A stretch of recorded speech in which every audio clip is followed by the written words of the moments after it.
괴테는 구약의 요셉 이야기가 너무 아름답다고 느꼈습니다.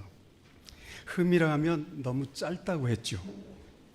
그래서 작가라면 요셉 스토리를 더 세세하게 그려내야 할 것 같은 일종의 사명감을 느끼지 않을 수 없다고 했습니다.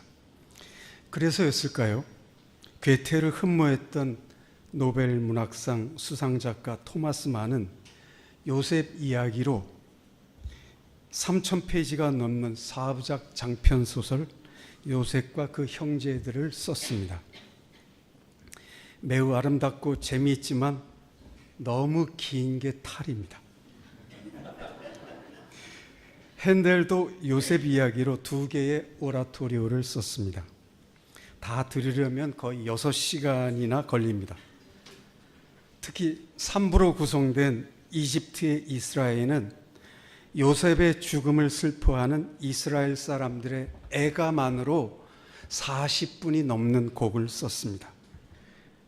방금 읽은 오늘 본문이 요셉의 입관으로 끝났으니까 첫 곡 심포니 한 3분간 듣고 이어가겠습니다.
대다수 설교자들은 요셉이 17살 때 꾼 꿈 때문에 이집트 총리 대신에 오를 수 있었다고 확신하는 듯합니다.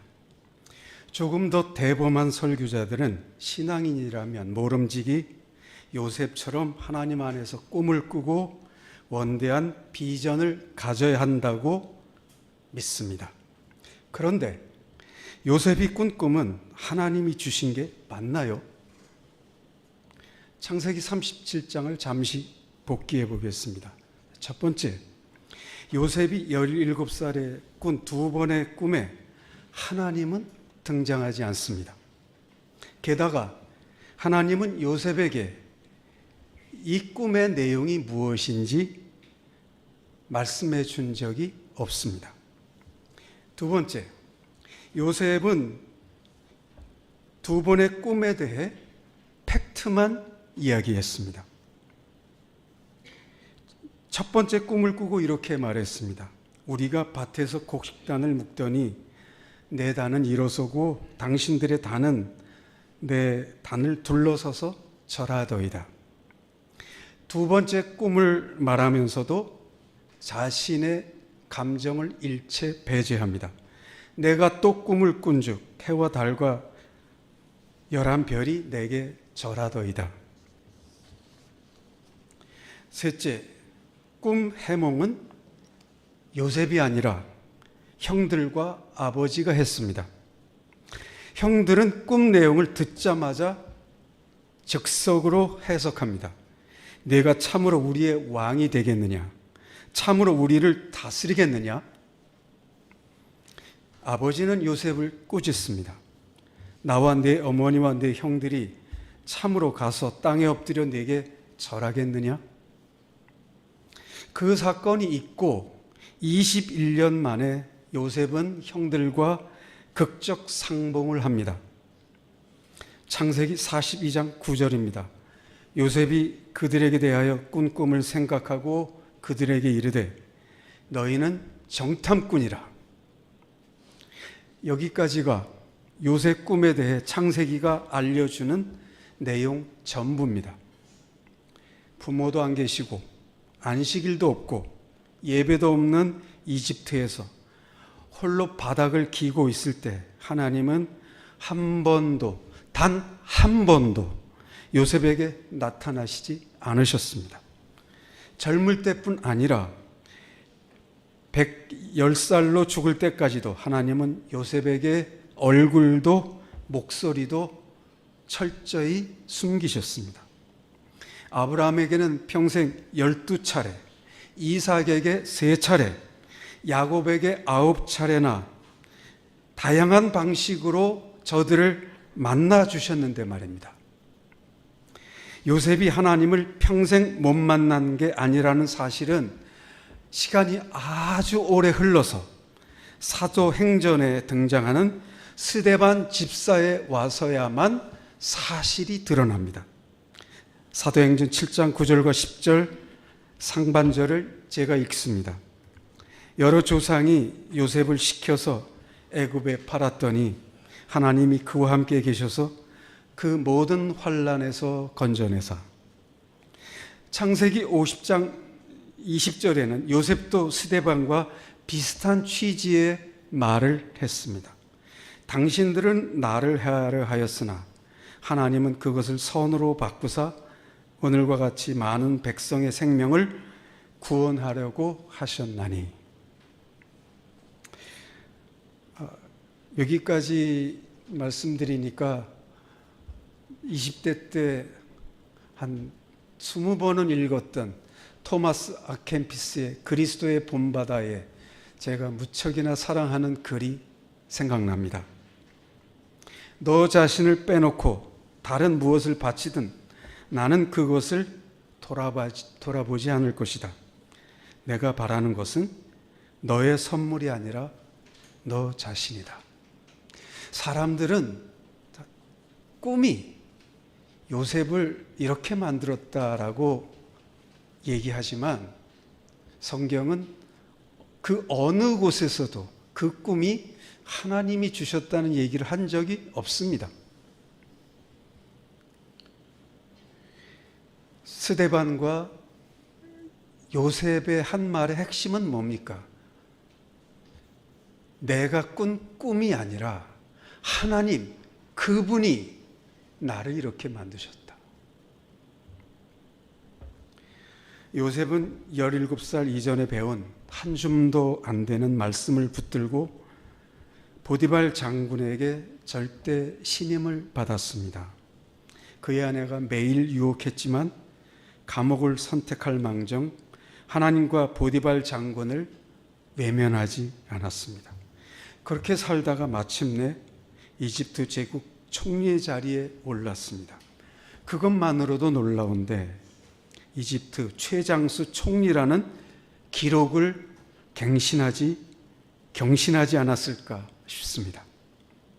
요셉은 콩가루 같은 집안에서 배운 초보 신앙만을 습득하고 세상에 내팽개쳐졌으나 누구에게도 굴복하지 않았습니다. 아니, 세상을 이겼습니다. 하나님이 직접 안전을 보장한 점이 없음에도 좌로나 우로나 치우치지 않았습니다. 요셉은 어디로 가야 할지를, 무엇을 해야 할지를 모르지만 어렸을 때 배운 신앙을 따라 매일 그냥 하루하루에 충실했습니다. 그런 점에서 21세기 기독교인들에게 요셉은 배울 점이 많은 것 같습니다. 코로나19 팬데믹이 세계를 강타했을 때만 하더라도 눈 떠보니 선진국이라는 사실에 자긍심을 느끼는 국민들이 많았습니다. 얼마 전까지는 눈 떠보니 후진국이 됐다며 한숨 짓는 국민이 적지 않더니 이제는 눈 떠보니 일제강점기라며 분노하는 시민들을 어렵지 않게 만납니다. 그딴 소리를 하는 너희들 때문에 우라통이 터진다는 국민들도 계시지만 말입니다. 이런 암담한 때 우리 신앙인들은 어디에서 용기를 얻고 이웃과 희망을 나눠야 하겠습니까? 작가 토마스 만은 히틀러가 집권한 1933년부터 10년에 걸쳐 장편소설 요셉과 그 형제들을 썼습니다. 이 소설을 쓰면서 토마스 만은 독일 사람이었음에도 망명을 떠나야 했습니다. 공산주의자란 혐의로 체포령이 떨어졌기 때문입니다. 결국 나치는 토마스 만의 국적을 박탈했고 재산까지 몰수했습니다. 만약 토마스 만의 장녀 에리카가 위험을 무릅쓰고 집에 숨어들어 아버지의 이 요셉 육필 원고를 빼내오지 못했다면 이 장편은 세상에 나오지 못했을 것입니다. 68살에 왕관한 요셉과 그 형제들을 토마스 만은 자기의 최고 걸작으로 꼽았습니다. 이집트 답사와 자료 수집까지 포함하면 총 16년이 걸려 이 소설에 매달렸는데 그 이유는 오로지 하나, 히틀러 때문이었습니다. 바로 히틀러가 나의 투쟁에서 한 이러한 인용구 때문이죠. 제가 읽어보겠습니다. 혼혈과 그로 인해 일어나는 인종의 수준 저하는 모든 문화가 사라지는 유일한 원인이다. 왜냐하면 인간은 패전에 의해 멸망하는 것이 아니라 오직 순수한 피만이 가질 수 있는 저항력을 이름으로 해서 망하는 것이기 때문이다. 히틀러로부터 제3제국 철학의 체계화를 위임받은 로젠베르크는 1930년도에 20세기의 신화를 썼습니다. 나의 투쟁과 더불어 제3국 내에서 가장 중요한 책이었습니다.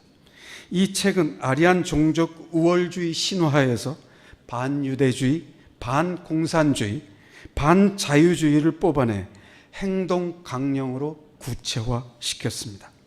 나치 교육에 이 책을 사용했기 때문에 1945년까지 100만 부 넘게 팔렸습니다. 이 책이 너무 어려웠기 때문에 요약본을 만들었는데 그 요약본도 26만 부가 팔렸습니다. 토마스 만은 20세기의 신화라는 책으로 인해서 오염되고 파괴된 인간성에 저항하기 위해서 요셉과 그 형제들을 썼습니다. 그 책을 쓴 이유를 토마스 만은 직접 이렇게 말했습니다. 아시다시피 오늘날 신화라는 말은 지독한 악취를 풍기고 있습니다. 저의 이 책은 파시즘의 소나기에서 신화를 탈취하여 그것을 언어의 마지막 구석에까지 인간화하는 데 있습니다. 만일 후세 사람들이 요셉과 그 형제들에서 무엇인가 괄목할 만한 점을 발견하게 된다면 그것은 바로 이 점일 것입니다. 토마스 만은 소설에 더해 미국에 망명한 이후 독일 망명객 구출을 돕는 긴급 구조위원회 활동에 참여했습니다. 그리고 영국 BBC를 통해서 1940년부터 독일이 패망할 때까지 매달 1회씩 독일 청취자들에게 히틀러 비판을 했습니다. 히틀러 파시즘에 요셉 이야기로 히틀러의 인종주의 철학, 가짜 북독일 신화의 종족 순결주의에 토마스 만은 이렇게 맞섰습니다. 그런데요, 요셉으로 도대체 어떻게 히틀러 파시즘에 맞선다는 것이지? 이런 생각이 들지 않습니까?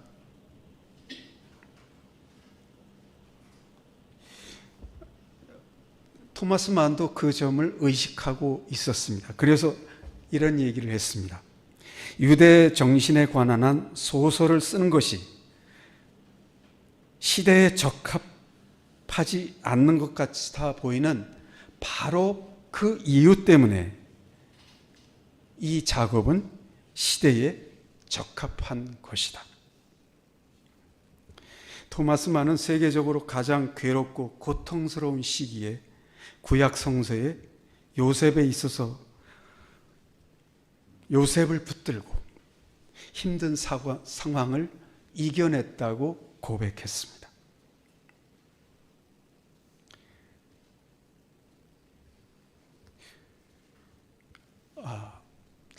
이 토마스 만을 생각할 때 요셉을 그렇게 읽을 수도 있구나.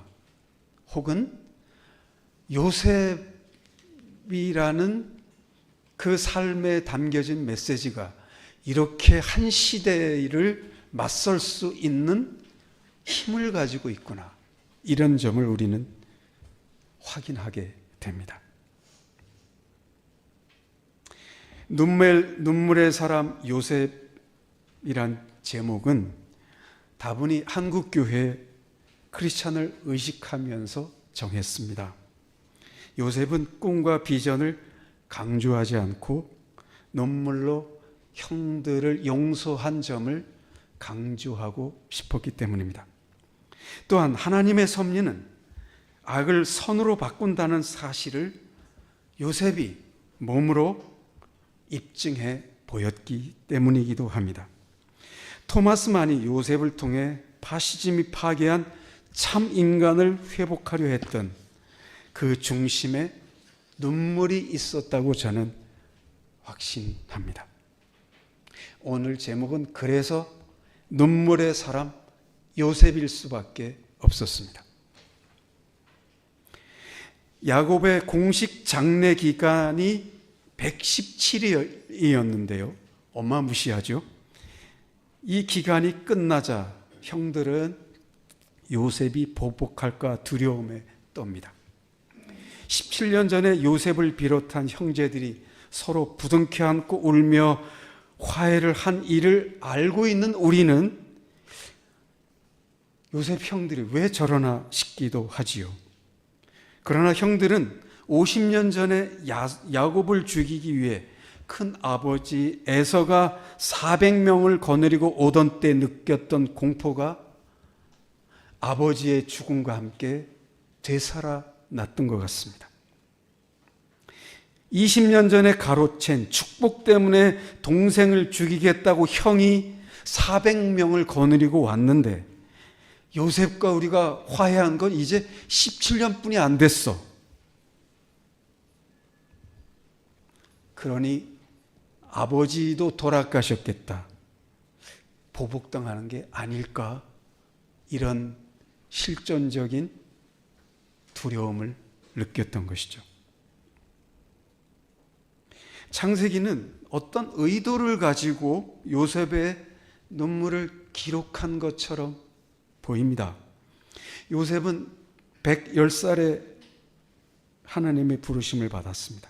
그런데 웬일인지 38부터 56까지, 그러니까 요셉이 형들을 첫 번째 만났던 그때 38부터 아버지가 돌아가신 56까지 흘렸던 눈물만을 기록하고 있습니다. 창세기는 17살부터 요셉을 상세히 소개하고 있지만 성경을 자세히 읽어보면 그보다 어렸을 때 그 가정에는 눈물 흘릴 일이 많았음을 우리는 알고 있습니다.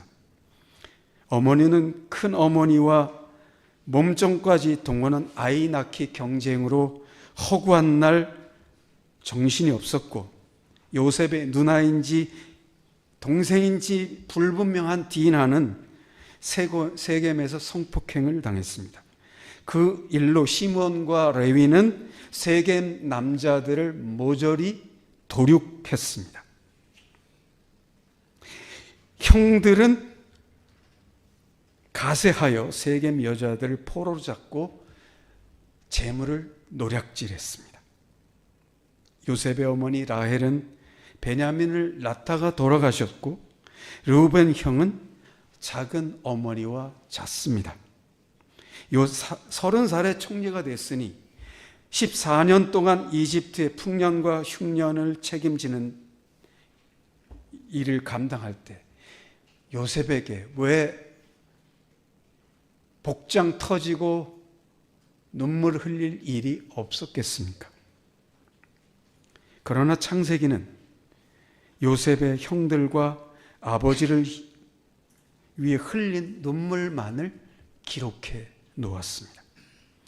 아버지가 돌아가시고 54년 동안 형들 가족을 부양하며 살면서 왜 또 요셉과 형제들 패밀리에 크고 작은 사연들이 없었겠습니까? 그런데 오늘 본문을 읽으셨지만 성경은 요셉이 남긴 유언 외에 모든 이야기를 지워버렸습니다. 하나님은 요셉이 형제들을 용서하며 흘린 눈물만을 우리에게 주목하라고 하신 것일까요? 그건 모르겠습니다. 천국 가서 물어봐야죠. 야곱은 요셉에게 자기 시신을 가나안 땅에 묻어달라며 맹세까지 시켰습니다. 요즘으로 치면 이집트 총리 대신과 만조 백관들이 모두 국경을 넘어가는 일이기에 쉽지 않은 일이었을 것입니다. 너무 오래전 일이라 당시 상황을 우리는 정확하게 알 수는 없습니다. 그러나 그 모든 어려운 일을 요셉은 훌륭하게 해냈습니다. 54년이 지나고 자기의 죽음이 다가오자 요셉은 아버지와 똑같은 유언을 남깁니다. 형들에게 자기 해골을 반드시 가나안으로 가지고 올라가라고 맹세를 시킵니다. 어찌 보면 당연한 일인 것 같습니다만 요즘 우리 주변에 늙어서 존엄과 사명을 망각하고 추해지는 노인들을 많이 보다 보니 요셉이 마지막 삶을 이렇게 정리하는 모습에 이렇게 흐트러짐이 없이 자기의 삶을 끝내는 모습에 진한 감동을 느낍니다. 창세기 50장이 보여주는 야곱과 요셉의 장례는 극명한 대조를 이루어서 우리들을 놀라게 합니다. 국장에 버금가는 야곱의 초대형 장례는 이집트 군대의 병거와 기병이 뒤따랐고 전국의 고관 대작이 모두 참여했습니다. 이 어마어마한 장례 행렬을 보고 가나안 백성들은 이집트 사람들의 큰 애통이라면서 그 땅 이름을 아예 바꿔버렸습니다. 도대체 얼마나 장례 행렬이 어마어마하고 얼마나 길고 얼마나 엄숙했으면 동네 이름을 바꿔버립니까? 반면에 요셉의 장례는 유언과 입관이 전부입니다. 왜 창세기는 야곱보다 더 크고 더 정중하게 이집트 국상으로 거행돼야 합당한 요셉의 장례에 대해서 이렇게 아무런 얘기도 남기지 않았을까요? 저는 평생 창세기를 좋아했고 요셉의 회상이라는 책을 20년 전에 내기도 했습니다. 그렇지만 이번 설교를 준비하면서 창세기 50장 마지막 절에서 뒤통수를 얻어맞는 것 같은 충격을 느꼈습니다. 태초에 하나님이 천지를 창조하시니라 시작한 창세기는 요셉의 입간으로 이렇게 끝납니다. 20대 때 마태 순환곡을 통해 바하를 만났습니다. 1980년 3월 국립합창단 나영수 선생님의 연주였습니다. 그 공연에서 저를 압도했던 곡은 마지막 곡입니다. 저는 모태신앙으로 살아왔지만 교회에서 설교를 통해서 절기를 통해서 이 마태 순환곡 마지막 곡처럼 우리는 주님의 시신을 둘러싸고 서서 주님의 평안을 빕니다. 이런 노래거든요. 이 노래를 들을 때 마치 입관 예배에 참석해서 서늘한 시신을 보는 것 같은 충격을 받았습니다. 아마 제가 태어나서 처음으로 죽음과 정면으로 마주쳤던 순간입니다. 창세기 50장 26절에 모든 감정과 모든 사연을 배제시키고 입관으로 끝나는 이 성경 구절은 그런 의미에서 저에게 엄청난 무게로 다가옵니다. 내 죽음을 만지는 것 같습니다. 우리는 어느 날인가 모두 죽음 앞에 서게 될 것입니다. 이 서늘함을 통해 우리의 영성이 더 깊어질 수 있기를 기원합니다. 기도하겠습니다. 하나님, 요셉이 죽고 입관하는 것으로 창세기가 끝났습니다. 요셉이 죽었다는 것 말고는 요셉이 내 시신을, 내 해골을 하나님의 약속의 땅으로 가지고 가라는 유언 말고는 남는 것이 없었습니다. 하나님, 오늘 이 창세기 말씀을 통해서 우리가 삶과 죽음에 대해 하나님의 뜻 앞에 더 가까이 갈 수 있기를 기도드립니다. 예수님의 이름으로 기도합니다.